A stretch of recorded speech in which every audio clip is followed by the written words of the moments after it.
तरीका। अंदाजन और अमली दोनों में क्या फर्क है?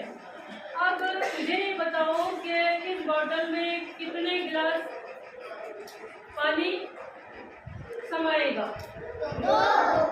दो। हाँ, और कोई? दो। तो हम इसे करके देखते हैं। तीन। वो तीन कर रहा है, ठीक है।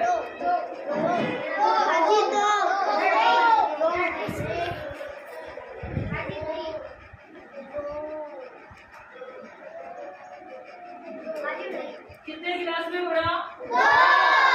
दो गिलास में। अब ये जो तरीका है, ये कौन सा तरीका है? अगली तरीका। और आपसे वहाँ बैठे बैठे जो कहा वो कौन सा तरीका है? अंदाजा। वो अंदाज लगाए हमने कि इस बॉटल में